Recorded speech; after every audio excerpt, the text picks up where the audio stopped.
often over the years, people will say to me, well, you write what I'm feeling. You're articulating what's in my heart. That's why for years we've been introduced as your voice for moral, cultural, spiritual revolution, your voice of moral sanity and spiritual clarity.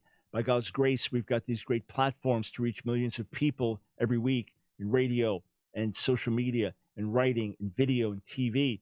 So we can get a message out that you're burning with. So we take this as a sacred privilege. As I've been on secular TV, I know it's not just about honoring the Lord and representing him, but representing each of you as we stand together in our convictions. So I was preaching this past Saturday in Pensacola, Florida, at a large conference, Light the Fire Again conference at the Pensacola Convention Center. And after the message, which was entitled, We Need God, just talking with a colleague here at AskDrBrown, and he mentioned to me a quote from Doug Wilson, who said, we can't vote our way out of something we send our way into. And that was pretty much what my message was about, that the only hope for the nation is revival in the church and awakening in the society, that we've fallen too far morally, culturally, spiritually to have any way to get back without divine intervention, and that when we look to politics to do what only the gospel can do, we will be disappointed. And I began to lay out ways that we had been politically seduced while calling us to be politically involved. And there was a young lady listening to the message, 13 years old, and her mom and dad, missionaries in Italy for many years, dad Italian, mom American, students at our ministry school. And she texted to her mom while listening to the message. I thought they were online, but they were actually in different parts of the building. She said, he's saying what we're all thinking. Meaning her whole family feeling the same way, thinking the same way. He's saying what we're all thinking. And when I saw those words, they deeply blessed me, not just coming from a 13-year-old, but the fact that I know that many of the concerns I have raised, you have felt also. Many of the burdens I have expressed, you have carried also. Many of the concerns, the words, the things that we've addressed, saying something is wrong, you've been feeling that, but haven't had the platform to get the message out. And when I speak, we're all speaking together. Acts 2, then Peter stood with the 11. Even though Peter spoke, as my friend Yesupadam from India says, when he spoke, they all spoke because he was speaking for them. Now, I want to share some ways that we cannot be silenced together a little bit further into the broadcast. But to paint a picture of where we stood in America today, I use some illustrations. I first put up a picture, and those watching will put this up for you now. It was Richard, known now as Rachel Levine, together with Sam Brinton. So Richard Levine in Health and Human Services in the Biden administration, Sam Brinton in nuclear waste disposal. So these are high-level people in the Biden administration, and they are in official business with the French ambassador, so representing America. And there is a picture of Richard Levine. So I'm, quote, dead naming Richard. I could get banned from Twitter for doing this. So there he is in his dress, military outfit as an admiral. Next to him, Sam Brinton, also in a dress, his head shaved, made up, female makeup. He does drag queen kind of stuff, gender fluid. These are representatives of the American government. May the Lord save them, bring them into wholeness, bring them into repentance. But this is the madness of the day in which we live. Then I put up a picture. It looks like someone staged it, photoshopped it, but it's real. There is a drag queen, a satanic-looking drag queen, I'm talking about with horns, reading to toddlers, drag queen reading hour, endorsed enthusiastically by the American Library Association. I mean, absolutely demented. May the Lord save and deliver that man as well and bring him into wholeness in the Lord. And these things get packed out. Parents can't wait to bring their kids to these things. This is some of the perversion of today's society. Then I played this clip from the beginning of the movie that I had the privilege of hosting for the American Family Association, American Family Studios, In His Image, just to give a picture of where things are at in America. Let's listen. If you want to be a drag queen and your parents don't let you, you need new parents. I'm a ma'am. My ID say female, he's being rude. Know your pronouns. Know your pronouns. It is ma'am. LGGBDTTTIQQ. My to mom. The hips on the drag queen go swish, swish, swish. The issues are unavoidable. They're on the news. I did not have a chance to comment on how good the White House looked in rainbow colors. They're in our legislation. The Texas bathroom bill. In our schools. Drag Queen Story Hour. Our entertainment, our social media. They're even reaching into our churches. Let us be the church together. They're causing families to question everything they thought they knew. I was being asked to choose my child and my church. I chose my child. And they're pushing everyone who calls themselves a follower of Christ to wrestle with the question, what does God think about all this? By the way, you can watch that entire documentary for free at inhisimage.movie. Inhisimage.movie. Great stories, incredible stories of God's mercy and grace and restoration and answers to prayer. Inhisimage.movie. Or just go into YouTube, watch that In His Image. Okay, stirring stuff, eye-opening stuff, painful stuff. Then I played this clip from a preschool teacher who identifies as NB, non-binary. This is preschool. This is 4-year-olds. Check it out. Story time. This has been my first year in preschool with a class of my own, teaching alongside another queer neurodivergent educator, and we have been rocking our twos class. We've been talking about gender and skin color and consent and empathy and our bodies and autonomy. It's been fabulous. But our teaching team is shifting and a new person is being onboarded, someone with many years of experience. So today at the lunch table, when the topic of gender and genitals came up, one of our students plainly looked up and said, "Well, I'm a girl today, but I know that teacher Co isn't." No, they're NB. And the look on the incoming teacher's face was priceless. She was shocked in a good way, and she just looked around at the two of us and said, "This class is incredible, and I am so impressed." As I said to all those watching Saturday morning, this is child abuse. And may the Lord have mercy on that young woman and bring her to himself. And then I played a clip of a mom, sort of loving mom with her little boy, toddler boy, as he's reading through the Gay BC book. And mom's mind, she's helping her kid be accepting and open and welcoming. I don't know that we'll get through the whole clip here, but let's just play it as much as we have time. This was the last clip that I played Saturday morning to just say, America needs God, and there is no political solution to fix it. Let's listen. E is for ally. E is for bye. C is for coming out. D is for drag. E is for equality. F is for family. Uh-oh, we missed the pose. G is for gay. H is for hope.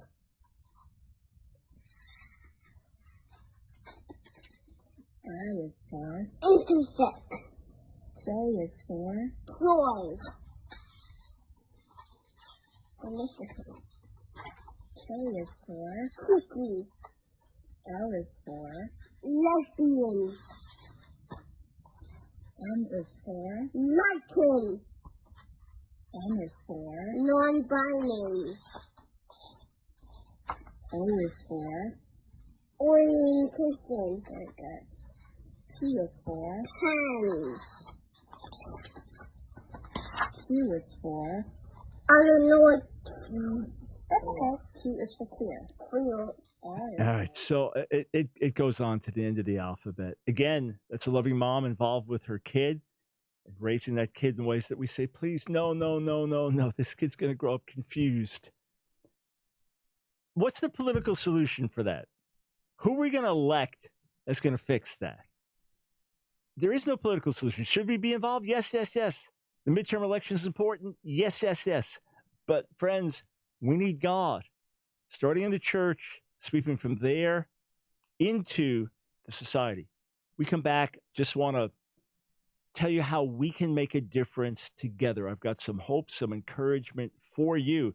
And hopefully I'm saying what you're thinking. I got to tell you about the middle school boy that came up to talk to me at a book signing we were doing for the political seduction book after my message.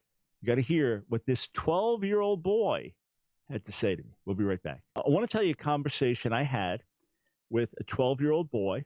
I believe it was his mom and dad with him, but he did all the talking. They smiled as he talked, a young couple and a 12-year-old boy. He came to my table after I spoke Saturday in Pensacola at the Light the Fire Again conference.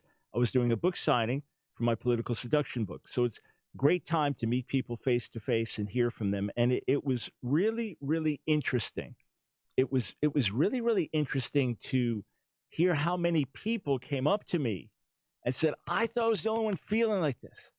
Because in my message, I gave a list of ways to know that we had been politically seduced.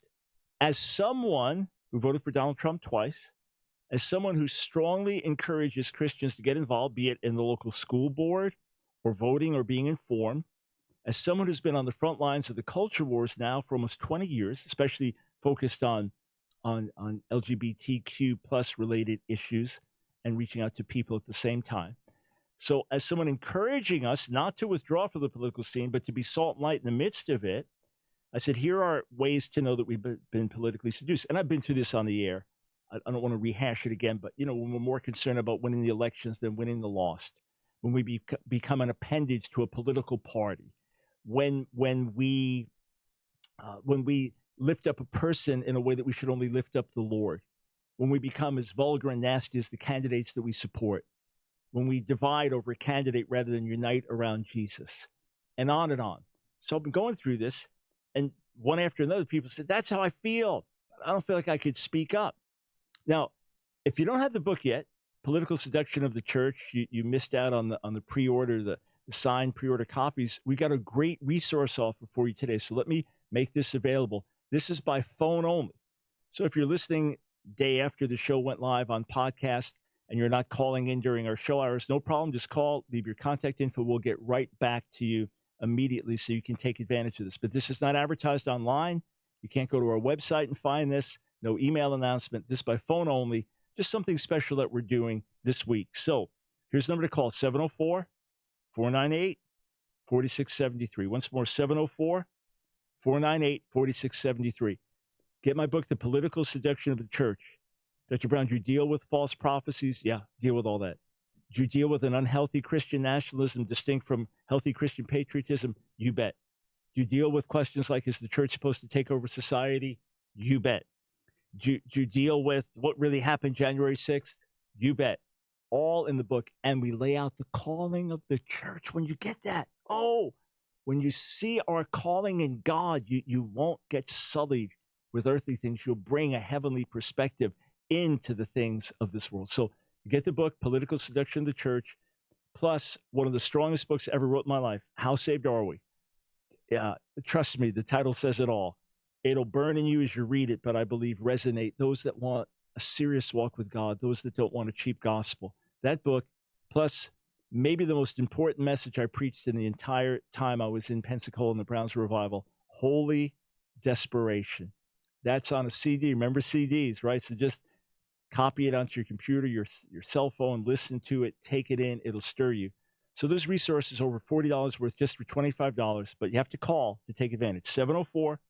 704-498-4673. Buy multiple packages if you want. Get them out to your friends. Okay. So Saturday, I'm sitting at the book table signing books. 12-year-old boy comes up to me. And remember, he's seen now these videos about what's happening in the schools. He's heard me talking about these things, LGBTQ activism. 12 years old, middle school. And he says to me, it's all over my middle school. I mean, all enthusiastic waving, and says, it's all over my middle school. Now, you see, it's been all over middle schools for years, but a lot of parents just didn't know it. Why? Well, you don't know everything that goes on in the course of a day in school. And if it's not part of what comes up with a teacher-student evaluation, or it's not something overt with, say, with books in the curriculum, or your kid just doesn't know that there's anything to communicate because they don't realize they're hearing some stuff that is really propagandistic brainwashing material for them. They're not aware of that. Or they just think it's kind of cool to keep this stuff in school, whatever it is. Or maybe they have a gay-straight alliance in the school where they're telling their teachers, their faculty advisors, yeah, I'm really gay or I'm really trans. And they're like, okay, shh, don't tell your parents. This is our secret. For whatever reason, more and more parents are finding out now what's in the schools. COVID helped with that. With all the pain that COVID brought, COVID helped with that. In that, the parents were now watching. Parents were watching what their kids were getting in school. They're now seeing. Oh, okay. They are this because it was being watched on video. They're watching it on video, and now the parents are like, what? This is what you're being taught, because they're doing it from home during COVID. So more and more people are being aware, but we've been shouting for years. Had this documented and running for years. I remember watching a video probably over 15 years ago from Massachusetts, where a bunch of faculty were talking, administrative faculty people, before a semester started. And they're talking about how they have to help the gay and lesbian kids, and they have to reinforce these values and so on and so forth. And the question comes up, okay, but what about if this goes against what the parents believe, what the parents teach, the parents' religious beliefs and other things? Do we contradict the parents? Is that what we're being told to do? A teacher was rightly asking for clarification. And the answer was, yes, that's what we're saying. This stuff has been documented for years and years and years. I remember an article, reading it by John Haskins years ago. Big Brother is watching and he really is gay. Basically, a title I used, modified that for a chapter in my Queer Thing book. And I remember talking to him years back and saying, I would have thought that one article enough would open enough people's eyes. It's like, just there it goes. There it goes. So anyway, 12-year-old boy, it's all over my school, middle school. And then he takes a full piece of paper he has in his hands with his notes written on. He goes, these are all the notes I took down to preach your sermon on the stuff you were saying. So as I was speaking, he's getting inspired. 12 years old. All right, so here's the thing. How many times do you differ with the prevailing narrative, but you don't speak up? Why? Who are you? Who's going to listen to you? This famous TV preacher saying it differently with millions of followers. This political commentator, watched by millions, is saying it differently. This person with massive social media following, they're saying it differently. Other friends you have are saying, who are you? So you feel like, yeah, I don't know, maybe I'm just wrong. Maybe I'm just wrong. Or it's not worth it.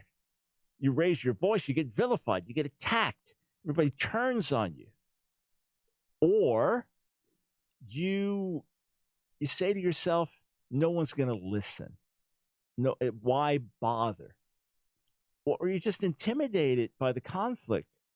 Either way, friends, there are more of you out there who have been saying something's wrong for years. I think back to the 2020 elections. Now, I voted for Trump as president in 2016, 2020. Nancy did in 2016, but not 2020. She didn't vote for Joe Biden. She absolutely did not want to see him in office, but had so many reservations about Trump's leadership that she couldn't vote for him the second time. She voted for him the first time with great hesitancy. The second time, she couldn't. Almost all of my close friends, colleagues were voting for Trump, all right?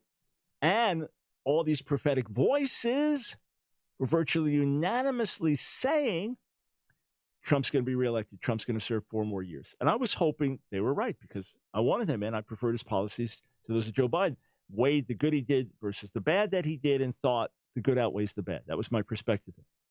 I remember Nancy talking to me one day. Now, she is a very strong individual, literally the strongest human being I know in terms of moral conviction, in terms of immovability when she's convinced of something.